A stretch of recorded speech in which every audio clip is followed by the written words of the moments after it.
I never planned to open a Carinderia in the middle of St. Petersburg.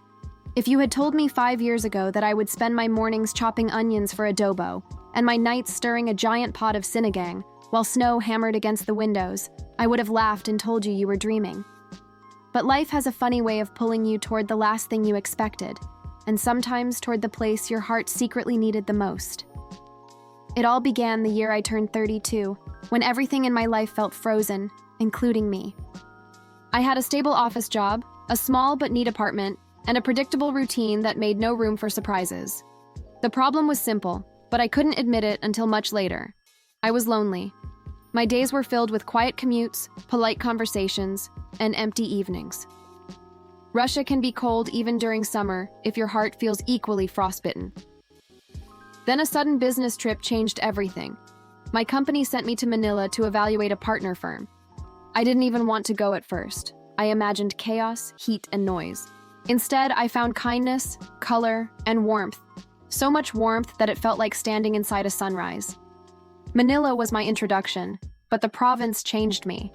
I spent weekends in Cavite, Batangas, Bulacan, small towns where people invited me into their homes, even though we barely knew each other. They fed me endlessly. They worried about whether I had eaten, even after I finished a plate stacked with rice so high it looked like a snowy volcano. I always tell my Russian friends this: the Philippines feeds not just your stomach, but your soul. I didn't know it then, but my life's direction shifted during a simple dinner in a small barangay in Cavite. The host family prepared sinigang for me. I didn't know what sinigang was. They told me it was sour soup. I was skeptical. Why would anyone eat sour soup? But then they served it to me. A steaming bowl filled with tender pork, bright vegetables, and a broth that smelled tangy and comforting. My first spoonful tasted like a hug. I don't know how else to describe it. The sourness wasn't unpleasant at all. It was alive, warm, heartfelt. It tasted like family. It tasted like sitting close to laughter. It tasted like being included. I ate 2 bowls. I tried to stop, but they kept encouraging me. "Kain pa," they said, smiling, and I didn't know the exact meaning of the word, but I understood the feeling. When I returned to Russia, I carried something invisible with me. A kind of warmth that clung to my skin even as I stepped back into the familiar cold. But I also carried something else, an ache I couldn't name. I missed the Philippines desperately. I missed the noisy markets, the smiles of strangers, the chaotic jeepneys, and the way the air smelled like charcoal, ocean, and sweet bread. I missed the food so much that even my body felt hungry for it. So I did what I thought might help. I tried cooking. My tiny apartment kitchen became a laboratory of failure. My first attempt at adobo tasted like soy sauce mixed with sadness. My sinigang was so sour that my mother winced when she tried it. "Are you trying to pickle us alive?" she joked. But I kept trying. It wasn't about the dish. It was about recreating a feeling I wasn't ready to let go of. A full year passed, then another. Life settled back into a predictable rhythm, but the Philippines stayed inside me like a quiet heartbeat. I watched videos about Filipino street food. I followed Pinoy vloggers. I learned Tagalog phrases slowly, with the clumsiness of a toddler. And then one night, during a snowstorm, I walked home from the metro and saw something that felt like a sign. A small shop space had become vacant, dimly lit, run down, with a faded, "For rent" sign hanging crookedly in the frosted window. Most people would have walked past it without a second thought. But something about the size, the shape, the way it sat between 2 tall apartment blocks reminded me of the Carinderias I used to eat at. Simple, small, welcoming stalls that fed entire streets. I felt something unexpected, heat blooming in my chest like a spark. On the way home, I kept seeing flashes in my mind. A small counter with pots of Filipino dishes, steam fogging the windows, locals trying halo for the first time, people laughing inside while snow piled outside. It was ridiculous, completely unrealistic. Yet the idea refused to leave me alone. That night, I lay awake imagining a Filipino Carinderia in St. Petersburg. The more I thought about it, the more it felt like destiny pulling me forward, even though I didn't understand why. I didn't sleep. I filled pages of my notebook with ideas, recipes, layout sketches, Tagalog phrases, a possible name. I didn't tell anyone because I knew exactly what they would say. It wanted to work. Russians want familiar food. No one will eat that. It's too risky.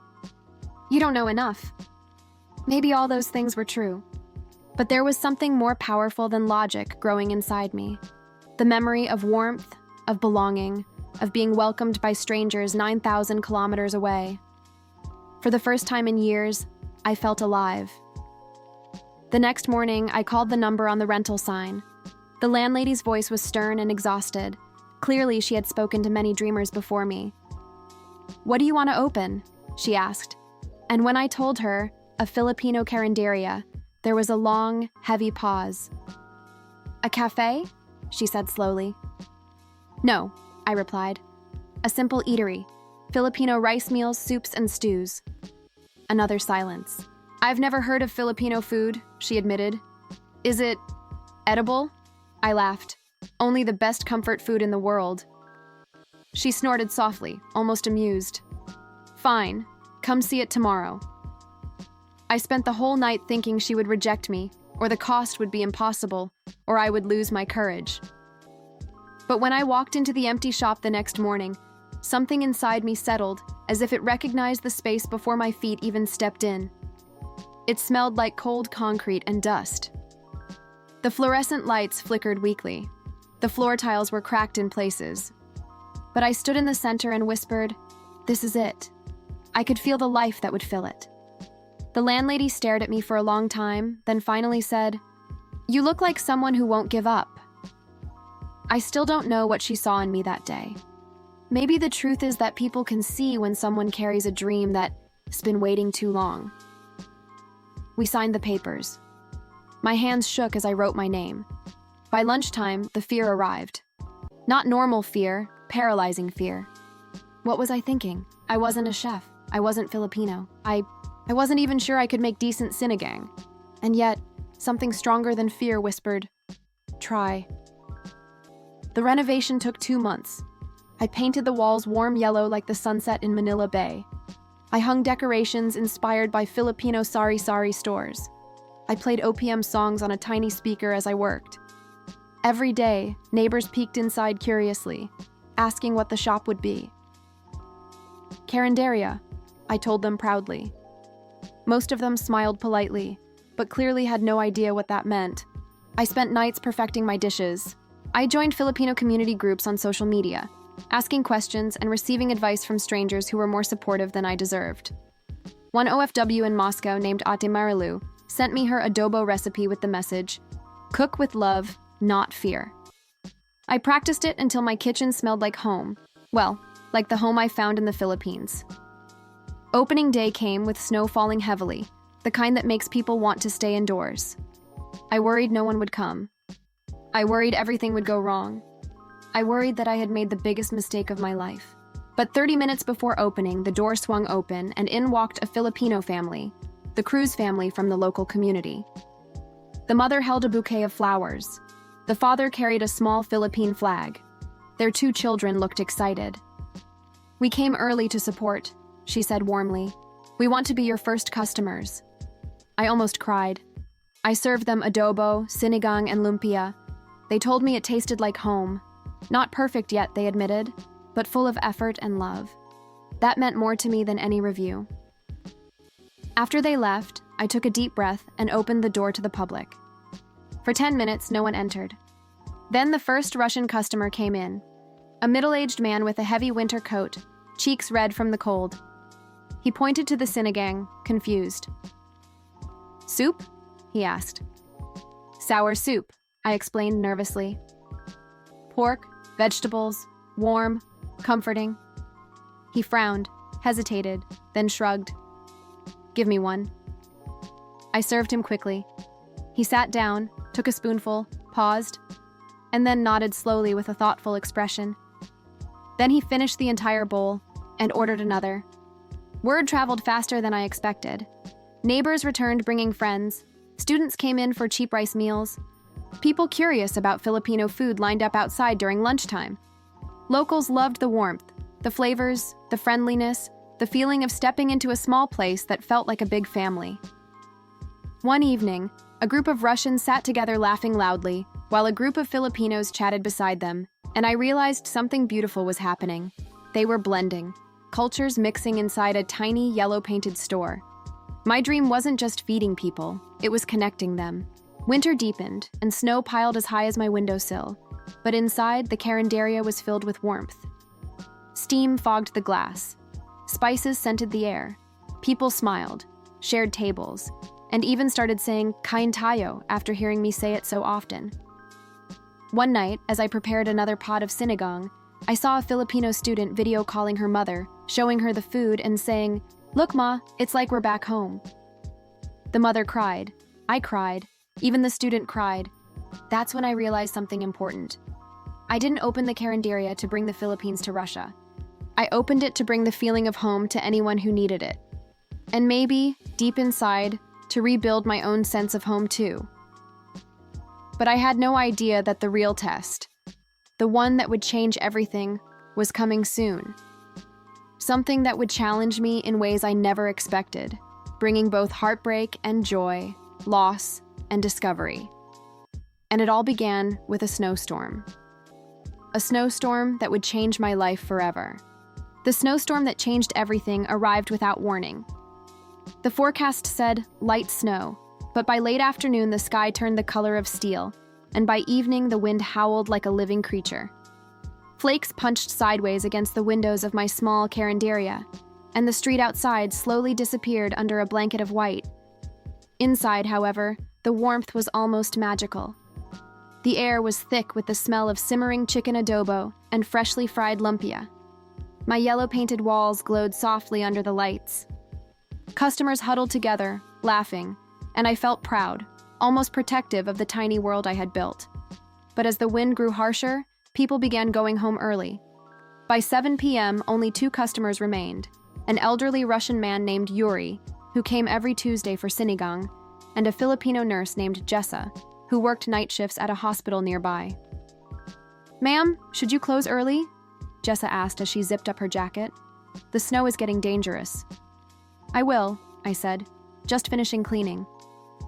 She nodded and stepped out, the wind slamming the door behind her. Only Yuri remained, slowly sipping his soup. He looked up at me with gentle eyes.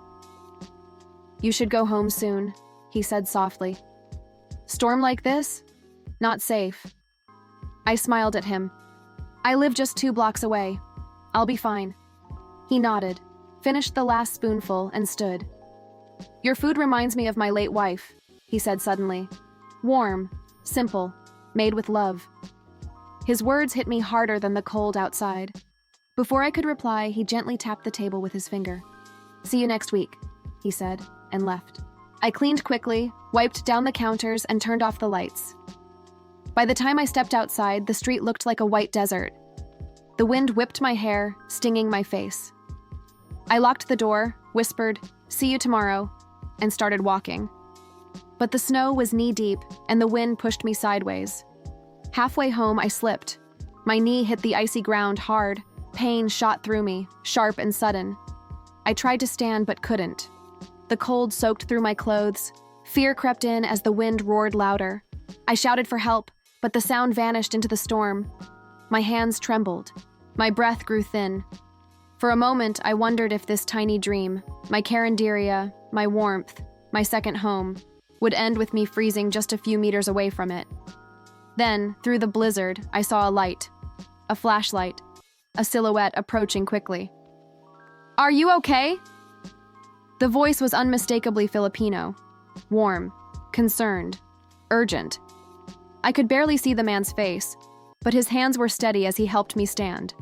He wrapped his scarf around me, shielding my neck from the wind. "Let's get you inside somewhere warm," he said firmly. His name, I would learn later, was Marco. He was a Filipino IT specialist working in Saint Petersburg. He didn't live in the area, but he had taken a wrong turn while looking for a friend's apartment. He found me by accident, or fate, or maybe both. He helped me limp toward my Carinderia, which was closer than my home. I unlocked the door with shaking hands. The moment it opened, warmth embraced us, the leftover heat from the kitchen still lingering. "Sit," he said, guiding me to a chair. He helped remove my wet gloves. His hands were warm, contrasting the freezing pain in mine. "You're lucky," he said quietly. "Another 10 minutes, I don't know." I swallowed, the fear I had pushed down bubbling up again. "Thank you," I whispered. "You saved me." Marco smiled softly. "Filipinos always help. It's in our blood." He checked my knee. It was swollen, but not broken. When he asked if I had food, I laughed. "This is a Carinderia," I said. "Food is everywhere." He smiled, relieved, but something deeper passed between us, an unspoken connection. It was the first time in years that someone stayed with me during a moment of weakness. A stranger, a Filipino stranger. The irony wasn't lost on me. I heated leftover adobo and served it to him. He took one bite and closed his eyes. Wow, this tastes like home. Hearing that warmed me more than the heater ever could. The storm raged through the night. The wind howled like wolves, but inside the Carinderia, everything felt safe, almost sacred. Marco helped clean, organize tables, and even fixed my broken light switch. He told stories about living in Cebu, about fiestas, about his grandmother's cooking. I told him about my first time tasting sinigang and how it changed me. Hours passed, but neither of us noticed. When the storm finally calmed, he insisted on walking me home. The snow had softened into a quiet blanket. Street lamps glowed softly, reflecting off the white ground. When we reached my building, he hesitated. "I'll check on you tomorrow," he said gently. "Make sure your knee is okay." I nodded. "Thank you. For everything." He smiled again. "Good night." The next morning, he kept his promise. He arrived at the Carinderia early. Holding a hot pack for my knee and a small plastic bag filled with pandesal, he baked himself. "I didn't know you bake," I said. He shrugged shyly. "Only when I miss home." From that day on, Marco visited every morning, at first to check on me, then eventually to help in the kitchen. He learned to chop vegetables the Filipino way, fast, confident, and slightly dramatic. He showed me new recipes: chicken and asal, giniling, bistec Tagalog. We cooked side by side, laughing, arguing playfully, tasting and retasting. Customers noticed. Some teased him, saying he was my assistant. Others teased me, saying he was my boyfriend. We both blushed and denied it, but denying something doesn't make it untrue. Feelings grew, quietly at first, then steadily, like rice simmering and softening in a pot. One evening, after closing time, he asked softly, "Why did you open this place?" I thought about it. The Philippines, the warmth, the food, the sense of belonging. But the truth went deeper. Because I was lonely, I admitted, and because Filipino food made me feel less alone. Marco didn't laugh. He didn't judge. He just nodded. "Food does that," he said. "It connects hearts faster than words." His presence in my life became a comfort I didn't even try to hide. Every dish tasted better when he helped make it. Every evening felt warmer when he stayed to talk while I cleaned. Every laugh felt lighter when it came from him. One snowy night, he handed me a bowl of sinigang he cooked himself. "Taste," he said proudly. I did. It was perfect.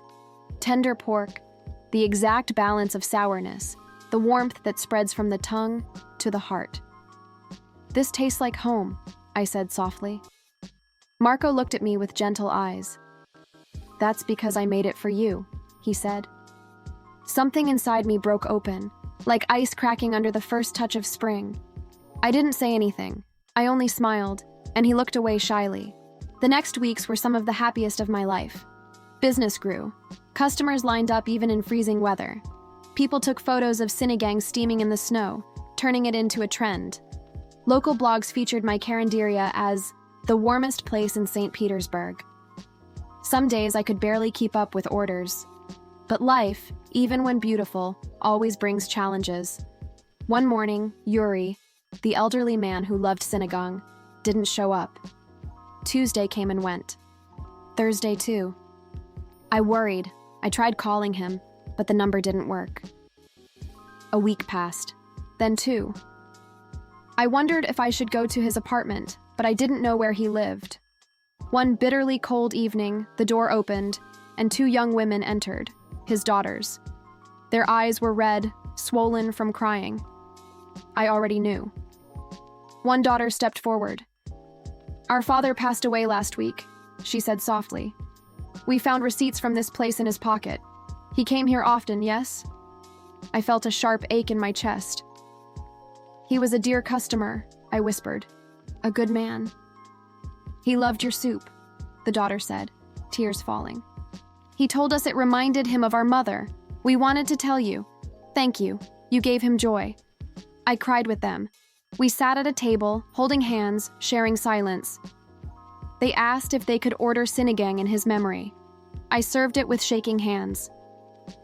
That night, after they left, I broke down in the kitchen.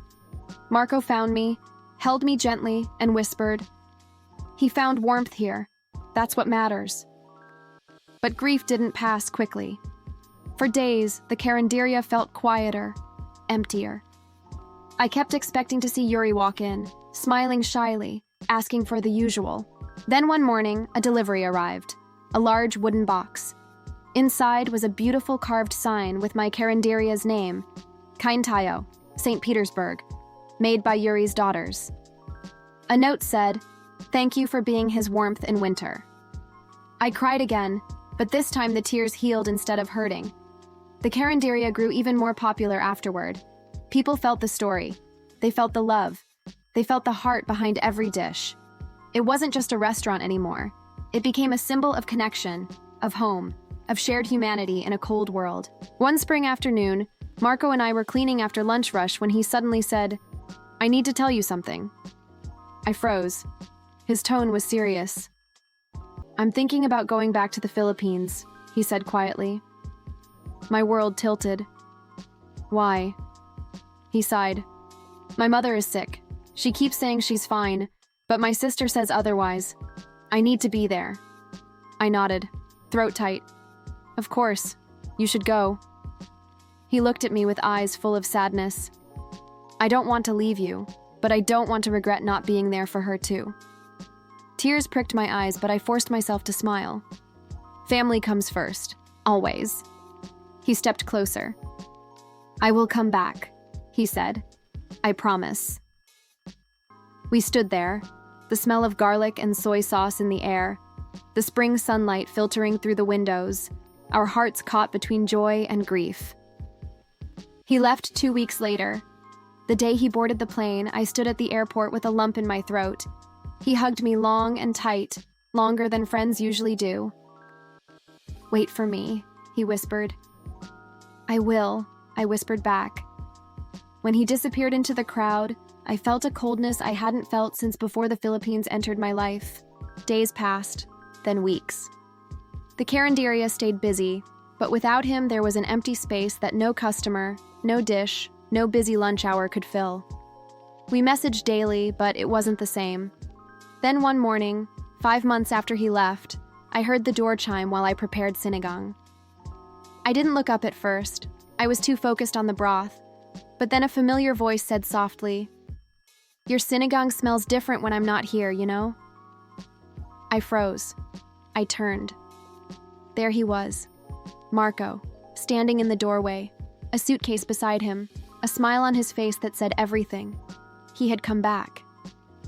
Before I could speak, he stepped forward, took my hands, and whispered, "I came home." The Carinderia wasn't just a business anymore. It wasn't just a dream or a memory of the Philippines. It was our home. Together, we reopened that day with more warmth than ever before. Russians and Filipinos filled the tables, eating side by side, laughing, sharing stories. The aroma of adobo floated through the air. The steam from sinigang fogged the windows like always. And Marco stood beside me, pouring rice onto plates with the gentleness of someone who had finally found where he belonged. I realized then the truth I had been afraid to say. The Philippines gave me warmth, but Marco gave me a home. And our Carinderia, this tiny yellow place in snowy St. Petersburg, became a bridge between two worlds. A bridge built not from bricks or wood, but from kindness, food, and love. And in that warmth, in that shared laughter, in that aroma of garlic and vinegar and sour tamarind rising in the Russian winter, I found the life I had always dreamed of.